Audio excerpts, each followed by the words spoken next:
എല്ലാവർക്കും പുതിയ ഒരു വീഡിയോയിലേക്ക് സ്വാഗതം. ഇവിടെ 15ാമത്തെ പേജിന്റെ ആ ലെറ്റർ ആയിട്ട് ഒരു ഫോർമാറ്റ് തന്നിട്ടുണ്ട്, എഡിറ്റർക്ക് എഴുതിയത്. അതിന്റെ താഴെ തന്നെ നമ്മളോട് ഇവിടെ പറഞ്ഞിരിക്കുന്നുണ്ട്, the editor of the newspaper sends a reporter to investigate and report the incident. അതായത് നമ്മളോട് പറഞ്ഞിരിക്കുന്നത് എന്താണ്? The editor of the newspaper, അതായത് ആ ന്യൂസ് പേപ്പറിന്റെ എഡിറ്റർ നമ്മൾ അയച്ച ആ എഴുത്ത് വായിച്ചതിന് ശേഷം സെൻസ് അയക്കുന്നു. റിപ്പോർട്ടർ ഒരു റിപ്പോർട്ട് ചെയ്യുവാനുള്ള ആ വ്യക്തിയെ, ടു ഇൻവെസ്റ്റിഗേറ്റ് അന്വേഷിക്കുക, അത് കഴിഞ്ഞിട്ട് ആൻഡ് റിപ്പോർട്ട് അതിന് റിപ്പോർട്ട് ചെയ്യുക, ദ ഇൻസിഡന്റ് ആ ഇൻസിഡന്റിനെ അന്വേഷിച്ച് അത് അവർക്ക് എന്താണ് റിപ്പോർട്ട് കൊടുക്കുവാനായിട്ട്, ന്യൂസ് പേപ്പർ എഡിറ്ററിന് റിപ്പോർട്ട് കൊടുക്കുവാനായിട്ട്. Prepare the likely news report, നമ്മളോട് പറഞ്ഞിരിക്കുന്നത് എന്താണ്? പ്രിപ്പയർ ചെയ്യുക, എന്താണ്? ഒരു ന്യൂസ് റിപ്പോർട്ട് നമ്മളോട് പ്രിപ്പയർ ചെയ്യുവാനാണ് ഇവിടെ പറഞ്ഞിരിക്കുന്നത്. ഓക്കെ, അപ്പൊ നമ്മൾ ഇവിടെ എഴുതണം. എങ്ങനെയാണ് എഴുതേണ്ടത് എന്ന് ചോദിച്ചു കഴിഞ്ഞാൽ വളരെ കൃത്യമായിട്ടുള്ള ആ ഒരു കാര്യം തന്നെ നമ്മൾ എഴുതേണ്ടത് എങ്ങനെയാണെന്ന് ഇവിടെ പഠിക്കണം. അതായത് ഒരു ന്യൂസ് പേപ്പർ റിപ്പോർട്ട് എങ്ങനെയാണ് എഴുതേണ്ടത് എന്ന് നമ്മളെ പഠിപ്പിച്ചു തരുന്ന ഒരു പാഠഭാഗമാണ് ഇത് എന്നുള്ള കാര്യം നിങ്ങൾ കൃത്യമായിട്ട് ഓർത്തിരിക്കുക. ഓക്കെ, അപ്പൊ ഞാൻ അതിന്റെ ഒരു മോഡൽ തന്നേക്കണെയാണ്. ചിലപ്പോൾ ഇതിനെക്കുറിച്ച് ആകണമെന്നില്ല, വേറെ ഏതെങ്കിലും ഒരു വിഷയത്തെക്കുറിച്ച് നിങ്ങളോട് ഒരു ന്യൂസ് പേപ്പർ റിപ്പോർട്ട് എഴുതണം എന്ന് പറഞ്ഞാൽ എങ്ങനെയാണ് എഴുതേണ്ടത് എന്നാണ് നമ്മളോട് പറഞ്ഞിരിക്കുന്നത്. ആദ്യം തന്നെ നമ്മൾ എന്താണ് ചെയ്യേണ്ടതെന്ന് വെച്ച് കഴിഞ്ഞാൽ, ന്യൂസ് പേപ്പർ റിപ്പോർട്ടിന് ഏത് പേപ്പറാണോ നമ്മളുള്ളത് ആ പേപ്പറിന്റെ പേര് എഴുതണം. ഓക്കെ, ഞാനിവിടെ ദ ഹിന്ദു എന്നാണ് എഴുതിയിരിക്കുന്നത്. അത് കഴിഞ്ഞിട്ട് നമ്മൾ എന്താണ് ചെയ്യേണ്ടത്? ദിവസം എഴുതേണ്ടതായിട്ടുണ്ട്. മൺഡേ, അപ്പൊ അതായത് തിങ്കളാഴ്ച. 6th മെയ്, അതായത് ഇവിടെ ഞാൻ എഴുതിയേക്കണ 6th മെയ്, മെയ് 6-ാം തീയതി 2025, 2025. ഓക്കെ, അപ്പൊ ആ ഒരു ഡേറ്റ് വെച്ചാണ് നമ്മൾ എഴുതേണ്ടത്. ഓക്കെ, ഇനി നമ്മൾ ആ ന്യൂസ് എഴുതാൻ പോവുകയാണ്. In an extraordinary turn of events, അതായത് സാധാരണ അല്ലാത്ത ഒരു സംഭവം. എക്സ്ട്രാ ഓർഡിനറി എന്ന് വെച്ച് കഴിഞ്ഞാൽ സാധാരണ അല്ലാത്ത, അസാധാരണമായിട്ടുള്ള, അൺയൂഷ്വൽ ആയിട്ടുള്ള, സ്ട്രേഞ്ച് ആയിട്ടുള്ള ടേൺ ഓഫ് ഈവൻ സംഭവങ്ങളിൽ ഓഫ് എ ഫ്രെയൽ ഓൾഡ് മാൻ, അതായത് ഒരു ഫ്രെയൽ ആയിട്ടുള്ള എന്ന് വെച്ച് കഴിഞ്ഞാൽ എന്താണ്? വീക്ക് അല്ലെങ്കിൽ വളരെ ടയേർഡ് ആയിട്ടുള്ള അല്ലെങ്കിൽ ആരോഗ്യമില്ലാത്തതായ ഒരു ഓൾഡ് മാൻ, ഒരു വാർദ്ധക്യത്തിലെത്തിയ ഒരു വൃദ്ധൻ, വിത്ത് എനോർമസ്, വളരെ വലിയ ബർസേഡ് ലൈക്ക് വിങ്സ്. എന്തായത് ബർസേഡ് ലൈക്ക് വിങ്സ് എന്ന് വെച്ച് കഴിഞ്ഞാൽ കഴുകന്റെ പോലെയുള്ള ചിറകുകൾ.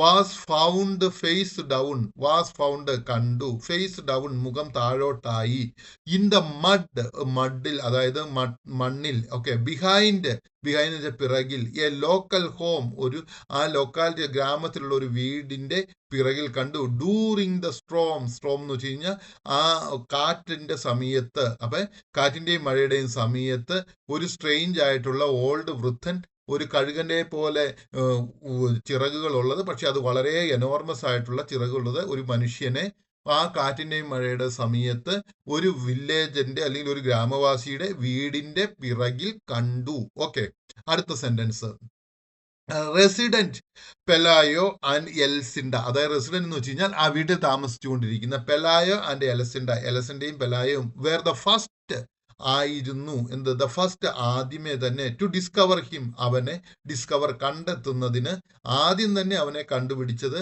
ഈ എലസിന്റെയും അതുപോലെ അവളുടെ ഭർത്താവ് പെലായോയും ആണ്. ഡിസ്ക്രൈബിങ്, ഡിസ്ക്രൈബ് എന്ന് വെച്ചാൽ വിവരിച്ചു. ഹിസ് കണ്ടീഷൻ, അവന്റെ കണ്ടീഷൻ, അവന്റെ കണ്ടീഷൻ എങ്ങനെയാണ് വിവരിക്കുന്നതെന്ന് വെച്ചാൽ ആസ് പിറ്റിഫുൾ, പിറ്റിഫുൾ എന്ന് വെച്ച് കഴിഞ്ഞാൽ വളരെയധികം ദയ തോന്നിക്കുന്ന രീതിയിൽ. വിത്ത് ടാങ്കിൾഡ് ഫെദേഴ്സ്, അതായത് കൂട്ട് ഇണങ്ങിയ ഫെദേഴ്സ്, അതായത് ചിറകളോട് കൂടിയത്. എ ബാൾഡ് ഹെഡ്, അതായത് മൊട്ട തലയോട് കൂടിയത്.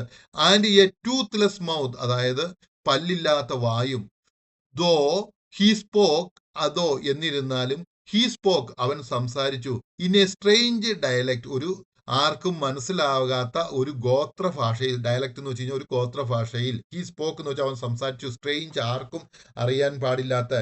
ഹിസ് അപ്പിയറൻസ്, അവനെ കാണപ്പെട്ടു. സ്പാർക്ക്ഡ്, സ്പാർക്ക്ഡ് എന്ന് വെച്ച് കഴിഞ്ഞാൽ ചെറുതായിട്ട് ഒന്ന് ആളിക്കത്തി. റൂമേഴ്സ് ഓഫ് ഡിവൈൻ ഒറിജിൻ, അതായത് റൂമേഴ്സ് എന്ന് വെച്ച് കഴിഞ്ഞാൽ നമ്മൾ പറയുമല്ലോ, ഒരാൾ മറ്റൊരാളിലേക്ക് രഹസ്യമായിട്ട് പറയുന്നു, അല്ലെങ്കിൽ എന്താ പറയുക, ഒരു തരത്തിൽ പറഞ്ഞു കഴിഞ്ഞു കഴിഞ്ഞാൽ പരദൂഷണം പോലെ ഉള്ള ഒരു സംഭാഷണം. ഡിവൈൻ ഒറിജിൻ, അതായത് ദൈവീകമായ ഒരു ആരംഭം അവനിലുണ്ട് എന്ന് പറയുന്നു. ആൻഡ് നെയ്ബേഴ്സ്, നെയ്ബേഴ്സ് എന്ന് വെച്ചാൽ അയൽക്കാർ. ബോൾഡ്ലി ഡിക്ലെയർഡ്, അതായത് ധൈര്യത്തോടെ ഡിക്ലെയർഡ് പ്രഖ്യാപിച്ചു. ഹിം ആൻ ഏഞ്ചൽ, അവനെ ഒരു ഏഞ്ചൽ ആയിട്ട് പ്രഖ്യാപിച്ചു. ഹി വാസ് ലോക്ക്ഡ്, അവനെ ലോക്ക് ചെയ്തു അല്ലെങ്കിൽ അടച്ചിട്ടു. ഇൻ എ ചിക്കൻ കൂപ്പ്, ഒരു കോഴിക്കൂട്ടിൽ അടച്ചിട്ടു. വേർ, അവിടെ. ക്യൂരിയസ്, അതായത് അറിയാൻ ആകാംക്ഷയുള്ള. വില്ലേജേഴ്സ്, ഗ്രാമവാസികൾ. Began flocking to see him, ആരംഭിച്ചു. എങ്ങോട്ട്? അവനെ കാണുന്നതിന് വേണ്ടി വരുന്നതിന് ആരംഭിച്ചു. Tossing crabs and demanding miracles, അവരെന്താണ് ചെയ്തത്? അവർ ടോസിങ്, എറിഞ്ഞു കൊടുത്തു. എന്താണ്? സ്ക്രാബ്സ്, ഭക്ഷണത്തിന്റെ പദാർത്ഥങ്ങളും അതുപോലെയുള്ള സാധനങ്ങളും. ആൻഡ് ഡിമാൻഡിങ്, അതുപോലെ തന്നെ അവർ ഡിമാൻഡ് ചെയ്തു, വേണമെന്ന് അവര് പറഞ്ഞു, അവർക്ക് ഇത് വേണമെന്ന് ഡിമാൻഡ് ചെയ്തു തുടങ്ങി. മിറാക്കിൾസ്, അതായത് അത്ഭുതങ്ങൾ. ഡിസ്പൈറ്റ്, ഇതിന്റെ എല്ലാ ഇടയിൽ. ദ ഹാർഷ് വെതർ, ഈ കഠിനമായിട്ടുള്ള പ്രതികൂലമായ കാലാവസ്ഥയിലും. ആൻഡ് പുവർ ട്രീറ്റ്മെന്റ്, വളരെ ദയനീയമായ ട്രീറ്റ്മെന്റിലും.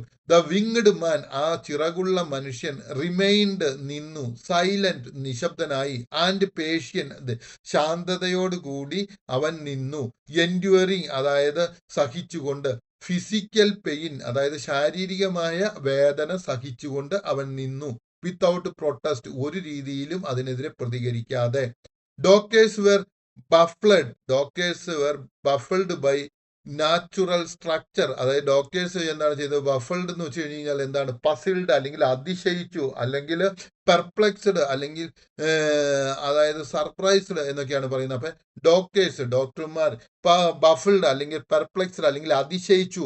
ബൈ ദ നാച്ചുറൽ സ്ട്രക്ചർ, അതായത് പ്രകൃതിദത്യാ ഉള്ള ആ രൂപഘടന. ഓഫ് ഹിസ് വിങ്സ്, അവന്റെ ആ ചിറകിന്റെ രൂപഘടന കണ്ട് ഡോക്ടർമാർ അതിശയിച്ചു. അൺഏബിൾ ടു, അതായത് എക്സ്പ്ലെയിൻ, വിവരിക്കുവാൻ. എക്സ്പ്ലെയിൻ എന്ന് വെച്ചാൽ വിവരിക്കുക. അൺഏബിൾ ടു, കഴിഞ്ഞില്ല. The blend of man bird like features, അതായത് ഈ മനുഷ്യന് ഈ പക്ഷിയുടെ തരത്തിലുള്ള സ്വഭാവവും മനുഷ്യന്റെ ശരീരഘടനയും പക്ഷിയുടെ ശരീരഘടനയും തമ്മിലുള്ള ആ ഇഴുകിച്ചേരലിനെ, കൂട്ടിച്ചേരലിനെ ഡോക്ടർമാർക്ക് വിവരിക്കുവാനായിട്ട് സാധിച്ച. ഫീച്ചേഴ്സ് എന്ന് വെച്ച് കഴിഞ്ഞാൽ ഘടകങ്ങൾ എന്നൊക്കെ ഇവിടെ നമുക്ക് പറയാം. ഹിസ് കണ്ടീഷൻ, അവന്റെ കണ്ടീഷൻ. റിമെയിൻസ് ഫ്രയൽ, അതായത് വളരെ അവശതയോട് കൂടിയാണ്. ബട്ട് സ്റ്റേബിൾ, പക്ഷെ അവൻ സ്റ്റേബിൾ ആണ്. ആസ് വില്ലേജേഴ്സ്, അതായത് ഗ്രാമവാസികൾ. ഡിബേറ്റ്, അതായത് തർക്കിക്കുന്നു. വെദർ, അല്ലെങ്കിൽ ഡിസ്കസ് ചെയ്യുന്നു. Whether he is heavenly being or freak of nature, അവൻ ഒരു ഹെവൻലി, അതായത് ഒരു സ്വർഗീയ ജീവിയാണോ, അതെയോ അവൻ ഒരു ഫ്രേക്ക് ഓഫ്, അതായത് ഒരു സർപ്രൈസ് ആണോ, എന്താണ്? ഫ്രേക്ക് ഓഫ് നേച്ചർ, ഒരു പ്രകൃതിയുടെ ഒരു സർപ്രൈസ് ആണോ എന്നതിനെ കുറിച്ച് ഗ്രാമവാസികൾ ഡിസ്കസ് ചെയ്യുന്നു. ഫോർ നൗ, ഇപ്പോൾ. ഹി റെസ്റ്റ്, അവൻ വിശ്രമിക്കുന്നു. ക്വയറ്റ്ലി എമിഡ് ദ കേവോസ്, ആ ആകെയുള്ള ഒരു അശാന്തിയുടെ നടുവിൽ അവൻ വിശ്രമിച്ചുകൊണ്ട് ഇരിക്കുകയാണ്. അല്ലെങ്കിൽ ഡിസോർഡർ, കേവോസ് എന്ന് വെച്ച് കഴിഞ്ഞാൽ ഓർഡർ ഇല്ലായ്മ, അല്ലെങ്കിൽ ഡിസോർഡർ എന്നോ, അല്ലെങ്കിൽ കൺഫ്യൂഷൻ, അങ്ങനെയുള്ള ഒരവസ്ഥ. ആ ഒരു അശാന്തിയുടെയും കൺഫ്യൂഷന്റെയും, അല്ലെങ്കിൽ ഏതാണ് എന്താണ് എന്നറിയാത്ത ആ ഒരു മൊത്തത്തിലുള്ള അലക്കുലുത്തായി കിടക്കുന്ന ആ ഒരു അവസ്ഥയിൽ അവൻ എന്ത് ചെയ്യുന്നു? വിശ്രമിക്കുന്നു. ക്വയറ്റ്ലി. എ ലിവിങ് മിസ്റ്ററി, അതായത് ജീവിച്ചിരിക്കുന്ന ഒരു അത്ഭുതം ആണ്. സസ്പെൻഡഡ് ബിറ്റ്വീൻ, അതെന്താണ് ചെയ്യുന്നത്? Between the miraculous and the mundane, അതായത് ഒരു അതിശയമായിട്ടും അതുപോലെ തന്നെ ഒരു സാധാരണ ജീവിതത്തിൽ സംഭവിക്കുന്ന ഒരു കാര്യവുമായിട്ടും, അല്ലെങ്കിൽ ഒരു ഓർഡിനറി കാര്യമായിട്ടും. മണ്ടൈൻ എന്ന് വെച്ച് കഴിഞ്ഞാൽ ഒരു ഓർഡിനറി കാര്യവും ഒരത്ഭുതവും എന്താണ് മിക്സ് ചെയ്തതായിട്ടാണ് ഇവിടെ കാണപ്പെടുന്നത്. എനിക്ക് തോന്നുന്നു ഈ ഭാഗം നിങ്ങൾക്ക് മനസ്സിലായെന്ന്. ഇനി നമ്മൾ അടുത്ത വീഡിയോയിലേക്ക് പോകുന്നതായിരിക്കും.